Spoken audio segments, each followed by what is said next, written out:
رسوله الكريم أما بعد فأعوذ بالله من الشيطان الرجيم بسم الله الرحمن الرحيم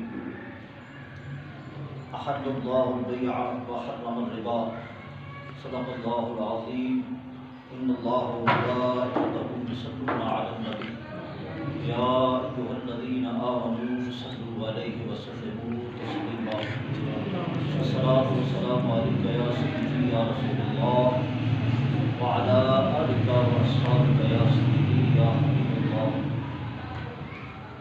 حمد و ثنا درود لہو تحیت و ثنا کے بعد عاجزانہ فریاد ہے حق تعالی جل وعلا ناچیز کے دل دماغ زبان نگاہ کو ہر غلطی و خطا سے اپنی دائمی حفظ و امان میں رکھتے ہوئے شرح صدر کے ساتھ بیان کرنے کی توفیق مرحمت فرمائے آمین۔ آج کے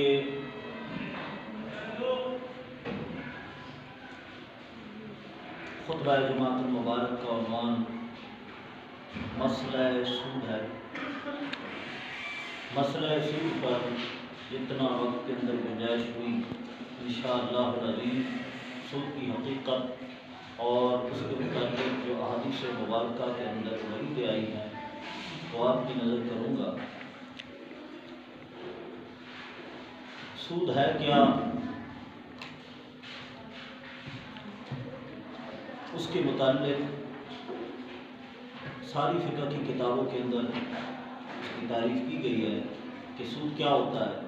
فی الحال میرے سامنے الوقایہ کی جلد نمبر 5 اور صفحہ نمبر 302 سے پیش کر رہا ہوں۔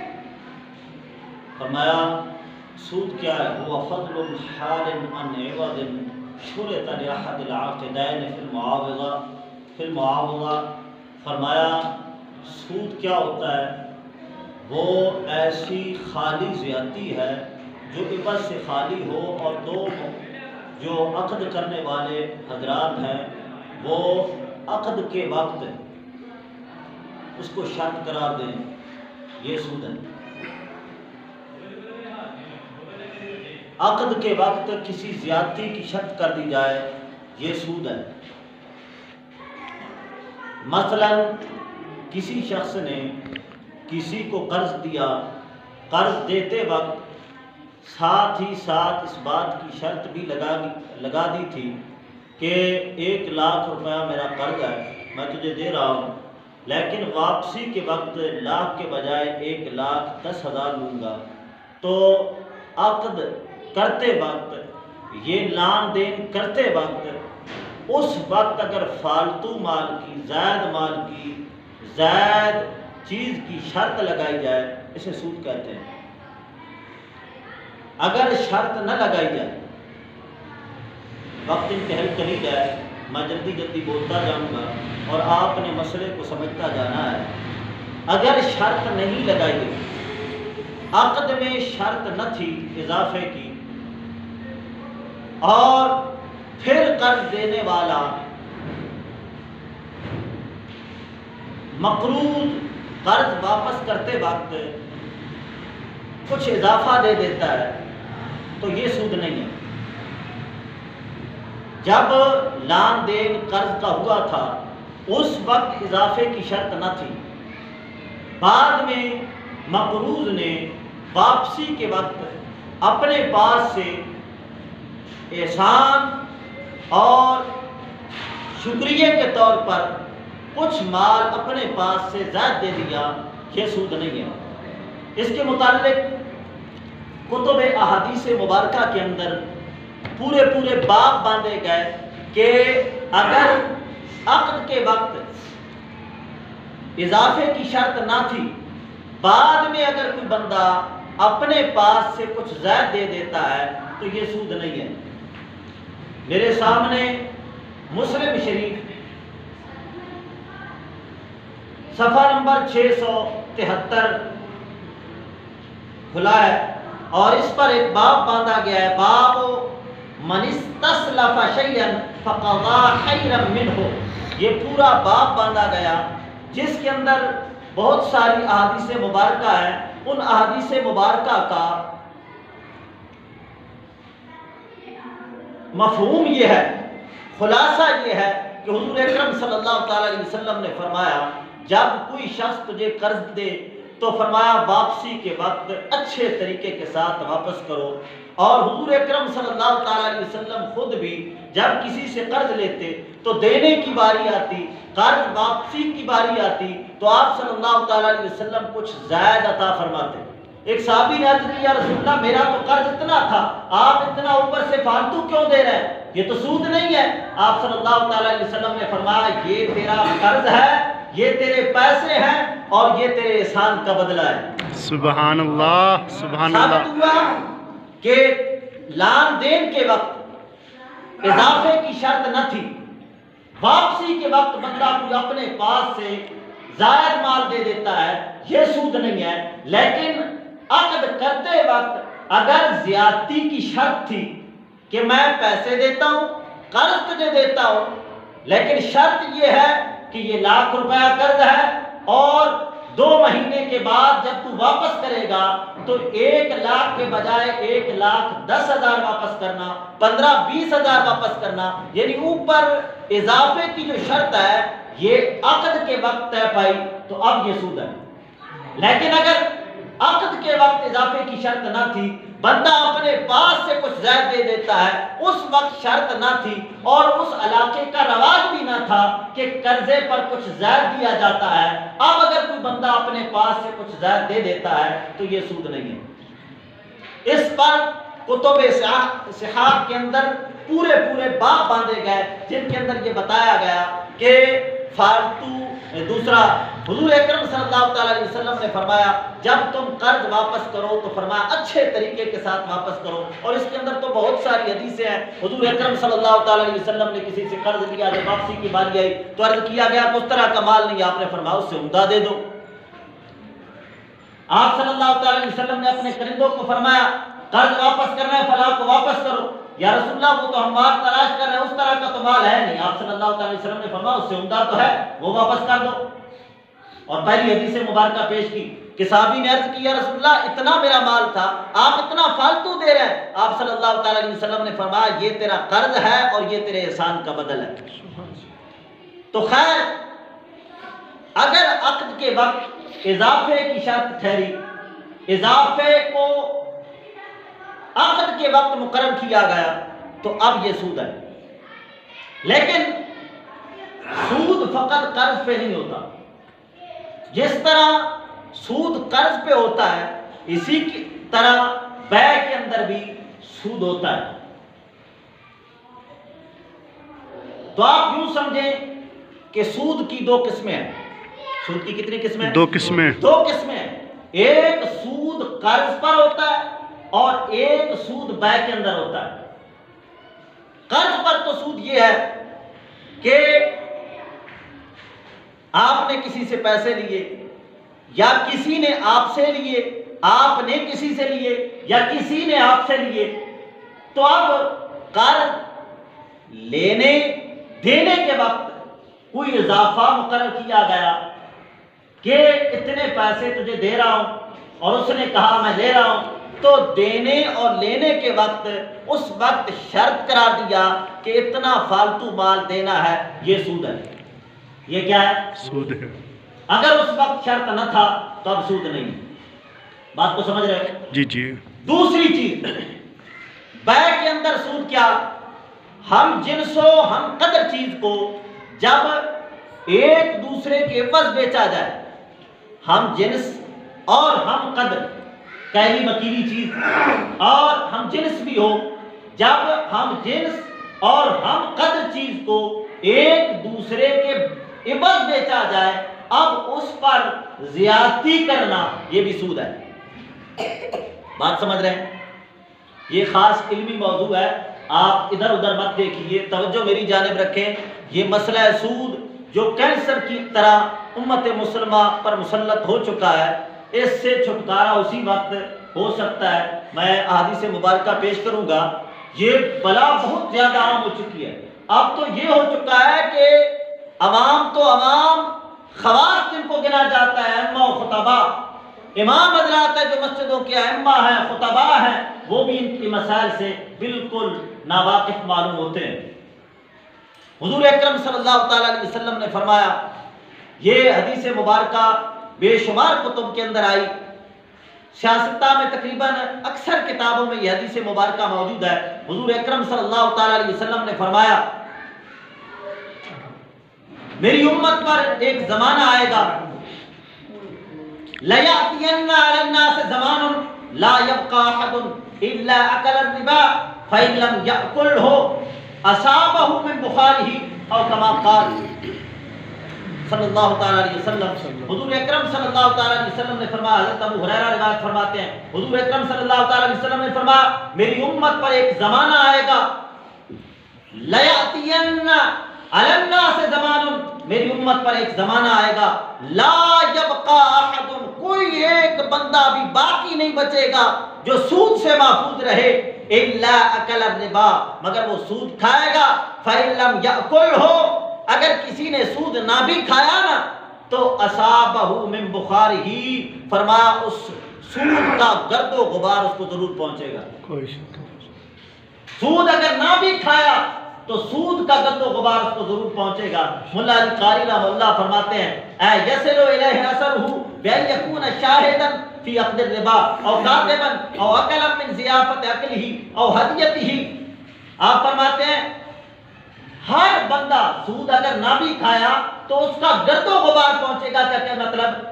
فرماتے ہیں اے یصل الیہ اثرہ، سود کا اثر اس کو پہنچے گا، بین یکون شاہدن، بہی طور کہ وہ سود کے معاملے کا گواہ بن جائے گا، فی عقد الربا، جب سود کا معاملہ ہوا تو وہ سود کے معاملے کا گواہ بنے گا، اس اعتبار سے سود کا گرد و غبار اس کو پہنچ رہا ہے، او کاتبن، یا سود کے معاملے کو لکھے گا، اس اعتبار سے سود کا گرد و غبار اس پر پڑے گا، او آکلا من ضیافت اکلہ، فرمایا یا سود خور بندے کے گھر میں جا کے دعوت کھائے گا، اس اعتبار سے سود کا گرد و غبار اس کو پہنچ جائے گا، او ہدیت ہی، یا سود خور سے ہدیہ لے گا، تحفے لے گا، تو اس اعتبار سے سود کا گرد و غبار اس کو پہنچ جائے گا۔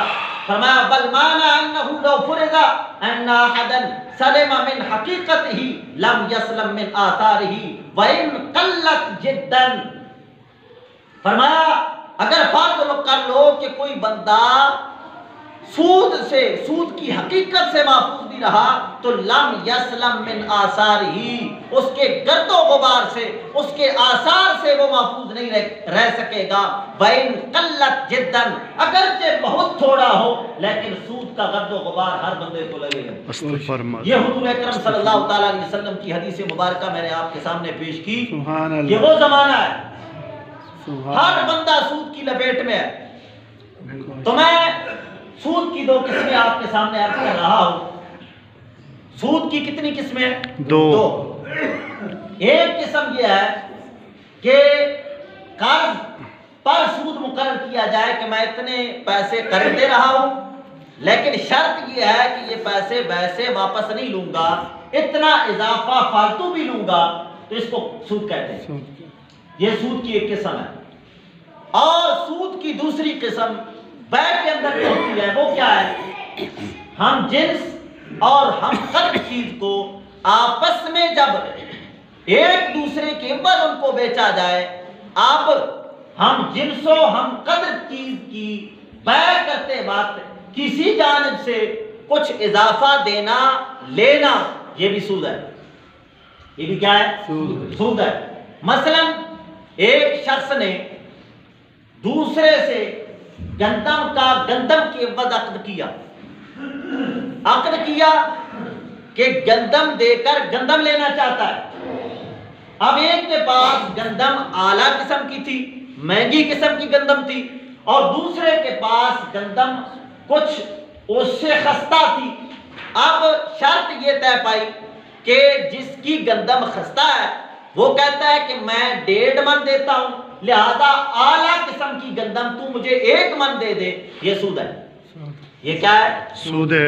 سود ہے کیونکہ ہم جنس چیز ہے، ادھر سے بھی گندم اور ادھر سے بھی گندم، اور دونوں مکیلی ہے، یعنی گندم ماپ کر بیچنے والی چیز ہے، تو لہذا قدر بھی پائی گئی کہ دونوں مکیلی، اور ہم جنس چیز ہے تو لہذا ہم جنس چیز کو ہم جنس کے بدلے میں جب بیچا جائے، جب جنس و قدر ان کے مابین پائی جائے، تو ایسا معاملہ کرنا اضافے کے طور پر، زیادتی کے طور پر یہ سود ہے۔ عام طور پر جب فصل وغیرہ بونے کا وقت ہوتا ہے تو اس وقت میں عموماً یہ ہوتا ہے، ایک بندہ کہتا ہے کہ میرے پاس دوسری گندم تو ہے لیکن بیج ڈالنے والی جو گندم ہے وہ میرے پاس نہیں ہے، لہذا یہ کر کہ تو مجھے وہ بیج والی گندم جو ہے وہ دے دے، 1 من دے دے، میں تجھے 2 من دے دیتا ہوں۔ اس طرح کا معاملہ کرتے رہتے ہیں، یہ کیا ہے؟ سود ہے۔ جب ہم جنسوں ہم قدر چیز کو ایک دوسرے کے بدل بیچا جائے، عوض بیچا جائے، تو اب اس کے اندر اضافہ مقرر کرنا یہ کیا ہے؟ سود ہے۔ اضافہ کے طور پر بیچنا یہ سود ہے۔ سود ہے۔ اسی طرح جو کے بدلے میں بیچا، جو کو جو کے بدلے میں بیچا، نمک کو نمک کے بدلے میں بیچا، کھجور کو کھجور کے بدلے میں بیچا، تو جب ہم جنس اور ہم قدر چیز کو ایک دوسرے کے عوض بیچیں گے تو زیادتی سود ہے۔ عبادہ بن صامت رضی اللہ تعالیٰ عنہ روایت فرماتے ہیں، قال رسول اللہ صلی اللہ تعالیٰ علیہ وسلم الذهب بالذهب والفضة بالفضة والبر بالبر والبر بالبر والشعير بالشعير والتمر بالتمر والملح بالملح مثلا بمثل سواء بسواء يدا بيد فإذا اختلف هذه الأصناف فبيعوا كيف شئتم إذا كان يدا بيد أو كما قال۔ یہ مسلم شریف کی روایت ہے۔ حضور اکرم صلی اللہ تعالیٰ علیہ وسلم نے فرمایا، جب سونا سونے کے بدلے میں بیچو، چاندی چاندی کے بدلے میں بیچو، گندم گندم کے بدلے میں بیچو، جو کے بدلے میں بیچو، کھجور کھجور کے بدلے میں، نمک نمک کے بدلے میں، تو فرمایا مثلم بمثلن، سوام بسوائن، فرمایا مثل بمثل ہو، برابر برابر ہو، اضافے کے طور پر ہوا۔ تو دوسری حدیث مبارکہ کے اندر آیا، فرمایا زیادتی اگر ہوئی فمن زاد او استزاد فقد اربا، اگر زیادتی کے طور پر عقد کیا تو یہ سود ہوگا۔ تو فرمایا جب یہ چیزیں ایک دوسرے کے بدلے میں بیچو تو فرمایا برابر برابر ہو۔ فَإِذَا اخْتَلَفَتْ هَذِهِ الْأَصْنَافُ، اگر یہ چیزیں نہیں ہیں، صرف بدل گئی، چیز بدل گئی، جو کو گندم کے بدلے میں بیچ رہے ہیں، نمک کو آٹے کے بدلے میں بیچ رہے ہیں، تو فرمایا جب جنس بدل جائے فقط قدر ایک ہو، جنس بدل جائے قدر ایک ہو، تو اس صورت میں جنس بدل جائے قدر ایک ہو، یعنی دونوں قدری چیزیں ہیں اور قدر ایک ہے دونوں کا، مکیلی چیزیں ہیں، موزونی چیزیں ہیں اور اس طرح کی اشیاء ہیں، تو پھر اس صورت میں زیادتی تو جائز ہوتی ہے لیکن ادھار جائز نہیں ہوتا۔ زیادتی جائز ہے، ادھار جائز نہیں ہے۔ حضور اکرم صلی اللہ تعالیٰ علیہ وسلم نے فرمایا فَإِذَا اخْتَلَفَتْ هَذِهِ الْأَصْنَافُ، جب جنس چیز بدل گئی، جو کو گندم کے بدلے میں بیچ رہے ہیں، تو فرمایا اب یہ بیچو، فَبِيعُوا كَيْفَ شِئْتُمْ، جس طرح چاہو تم بیچتے رہو، اذا کان یدم بیدن، مگر شرط یہ ہے کہ ادھار نہ ہو، نقد ہو۔ ادھر سے گندم دی اور فوراً ہی ادھر سے جو لے لیا، یہ نہیں کہ گندم آج دے رہے ہیں اور جو ہے اس کے بعد جو لینا ہے وہ آج نہیں، 1 مہینے کے بعد، 1 ہفتے کے بعد، 1 دن کے بعد لیں گے، تو یہ جائز نہیں ہے، یہ بھی حرام ہے۔ بات سمجھ رہے ہو؟ جب جنس اور قدر ایک ہو تو پھر اب اضافہ کے طور پر بیچنا جائز نہیں ہے، ادھار بھی بیچنا جائز نہیں ہے، اضافہ بھی لینا جائز نہیں ہے۔ جنس بھی ایک ہو اور قدر بھی ایک ہو تو اب ادھار بھی جائز نہیں، اضافہ بھی جائز نہیں ہے۔ اور جب جنس بدل جائے لیکن قدر ایک ہو، یعنی دونوں ماپی جانے والی چیزیں ہوں، دونوں تولی جانے والی چیزیں ہوں، اس طرح کی چیزیں ہیں، تو اب ایک کو دوسرے کے عوض بیچیں گے تو اب اس صورت میں اضافہ تو جائز ہے چونکہ جنس بدل گئی، لیکن ادھار جائز نہیں، ادھار جائز نہیں۔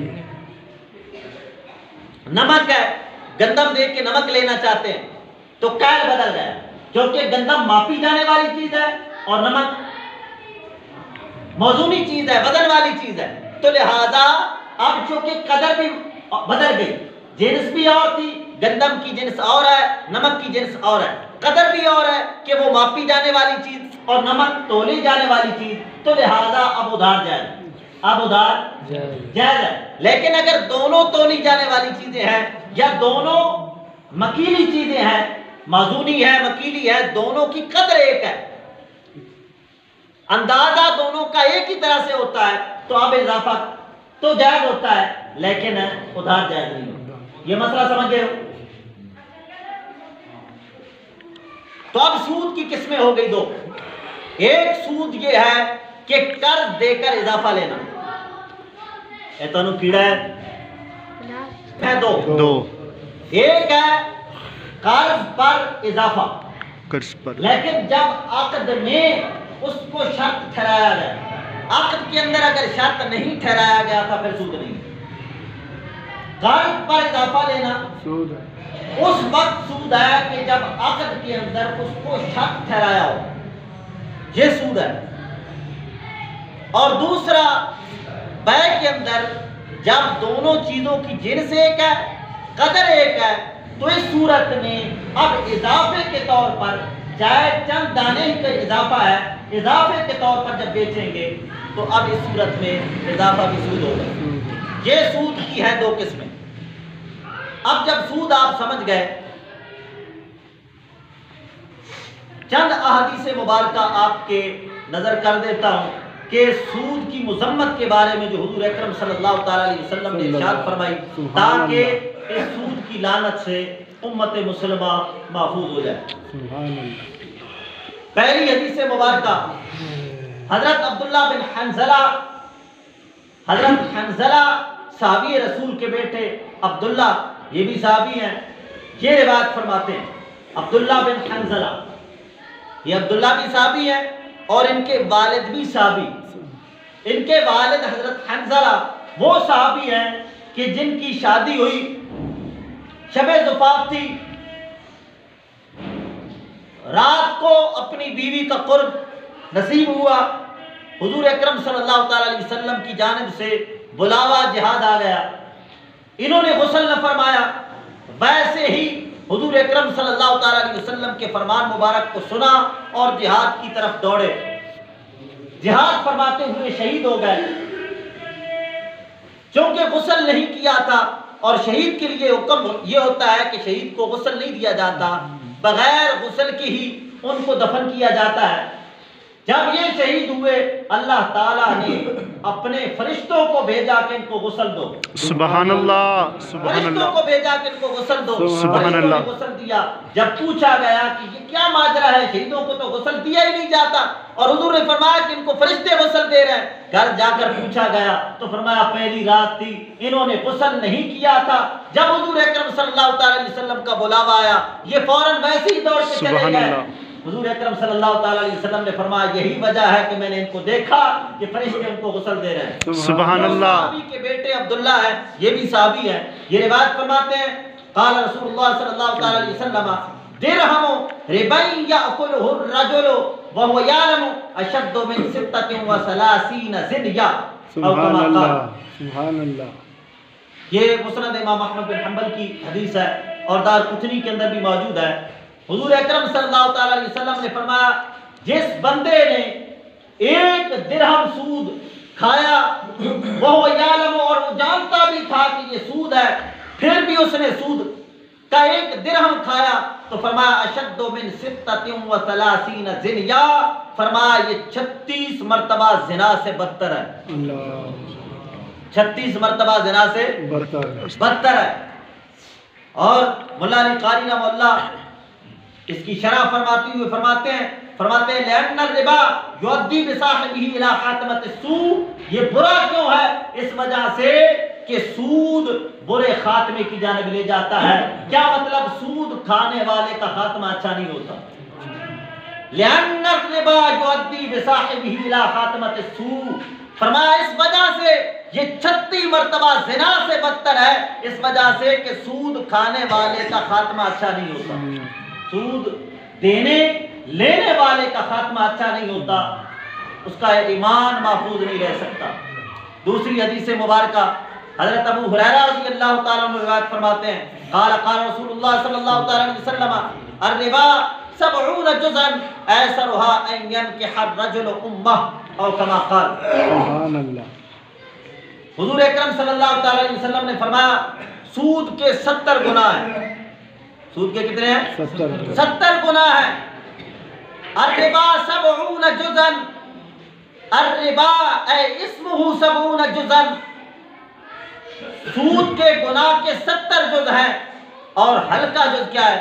ایسرھا ان ینکح الرجل امہ، اور ان میں سے سب سے ہلکا جو جز ہے وہ یہ کہ آدمی اپنی ماں سے وطی کرے، اپنی ماں سے جمع کرے۔ سود کے کتنے گناہ ہیں؟ 70 گناہ ہیں، اور سب سے ہلکا جو ہے وہ یہ کہ آدمی اپنی ماں کے ساتھ برائی کرے۔ تو بتائیے کہ جب ہلکا جز یہ ہے اپنی ماں کے ساتھ برائی کرنا، تو بتائیے کہ 70 اور ہیں جو اس سے بڑے ہیں۔ یہ سود کتنی بڑی لعنت ہوا اور کتنا بڑا وبال ہوا۔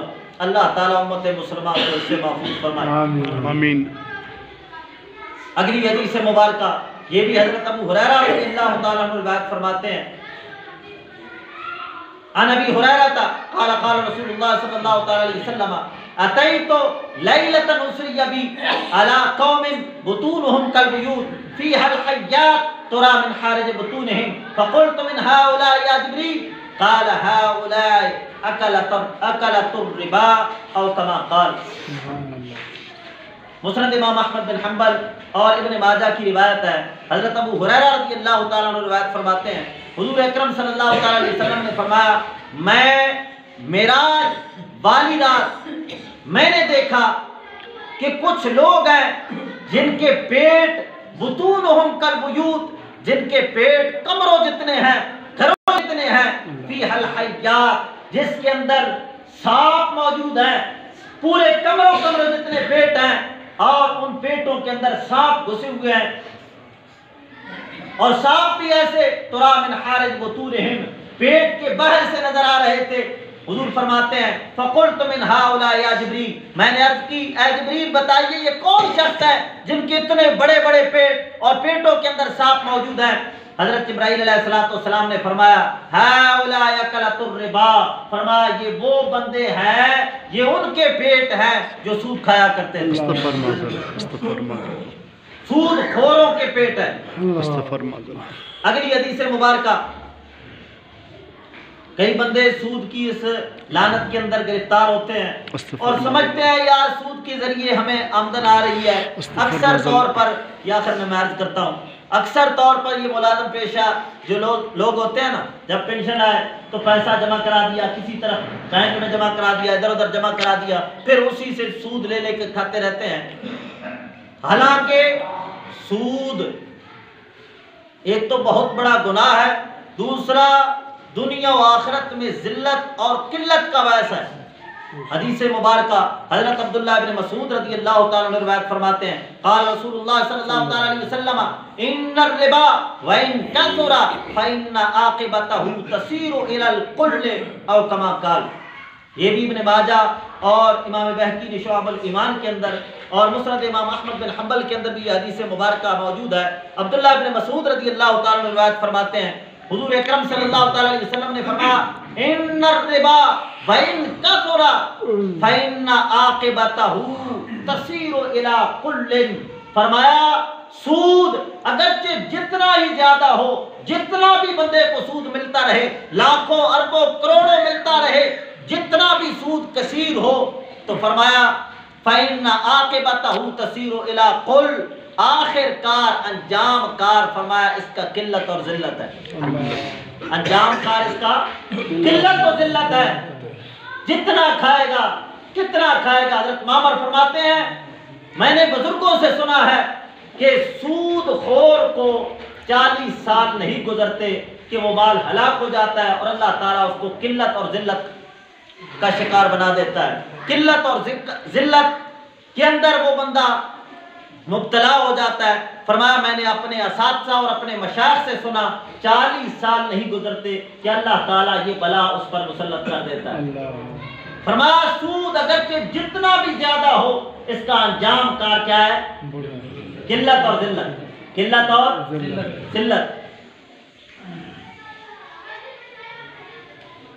حضور اکرم صلی اللہ تعالیٰ علیہ وسلم نے سود سے تو کیا، جہاں پر شبہ موجود تھا کہ لوگ سود کے اندر مبتلا نہ ہو جائیں، حضور اکرم صلی اللہ تعالیٰ علیہ وسلم نے ان شبہات سے بھی امت مسلمہ کو بچنے کی ترغیب دی ہے. حضرت انس بن مالک رضی اللہ تعالیٰ عنہ روایت فرماتے ہیں قال رسول اللہ صلی اللہ تعالیٰ علیہ وسلم اذا اقرض احدكم قرضا فاهدى اليه او حمله على دابه فلا يركبه ولا يقبلها الا ان يكون جرى بينه وبينه قبل ذلك او كما قال.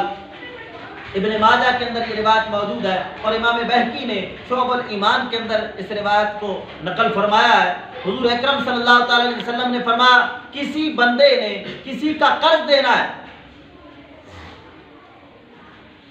کسی پر قرض ہے تو فرمایا فَأَهْدَى إِلَيْهِ أَوْ حَمَلَهُ عَلَى دَابَةٍ.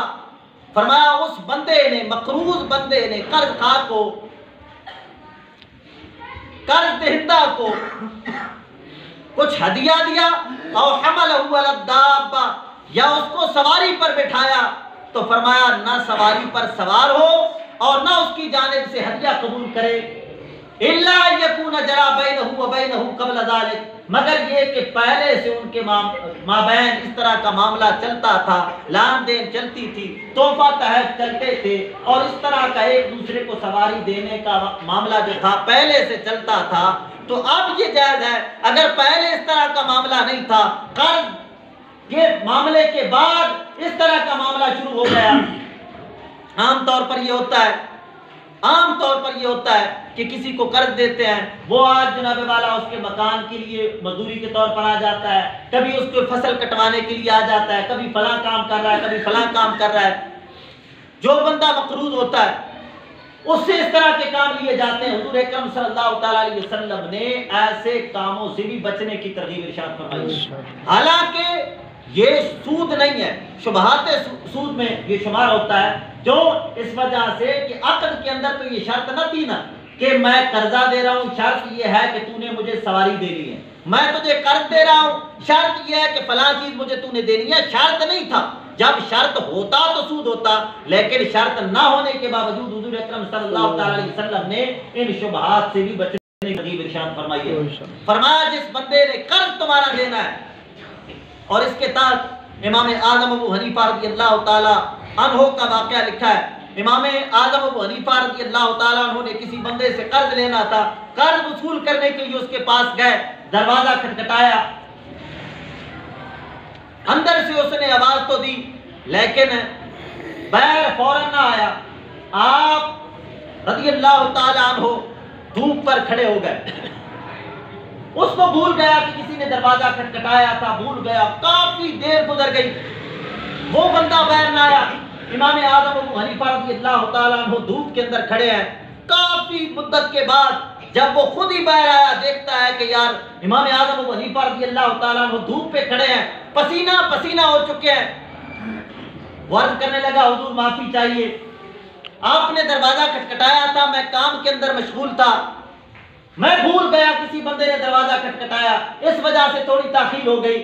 لیکن آپ اتنی دیر دھوپ پہ کھڑے رہے، یہ سایہ موجود تھا میری دیوار کا، میری دیوار کے سائے پر آپ کیوں نہیں کھڑے ہوئے؟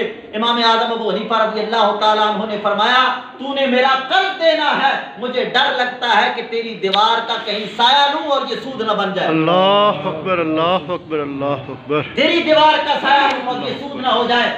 آپ نے فرمایا میں نے دھوپ پر کھڑا ہونا تو پسند کر لیا، لیکن جہنم کی آگ مجھے برداشت نہیں ہے، اس وجہ سے میں دھوپ پر کھڑا رہا ہوں، کہیں تیری دیوار کے سائے پہ کھڑا ہونا میرے لیے سود نہ بن جائے.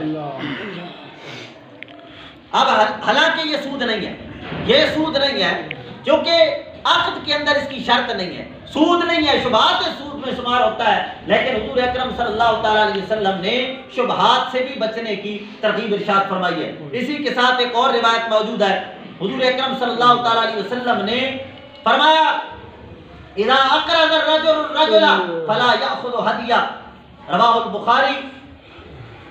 حضور اکرم صلی اللہ تعالیٰ علیہ وسلم نے فرمایا کوئی بندہ کسی کو قرض دے تو فلا یأخذ ہدیۃ، فرمایا وہ پھر اس سے ہدیہ نہ لے۔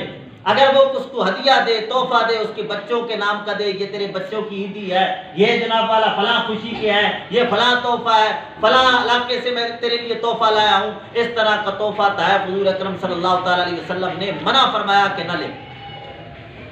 ابو داؤد شریف کے اندر اس طرح کی بہت ساری روایات موجود ہیں کہ حضور اکرم صلی اللہ تعالیٰ علیہ وسلم نے شبہات سے بھی بچنے کی ترغیب ارشاد فرمائی ہے۔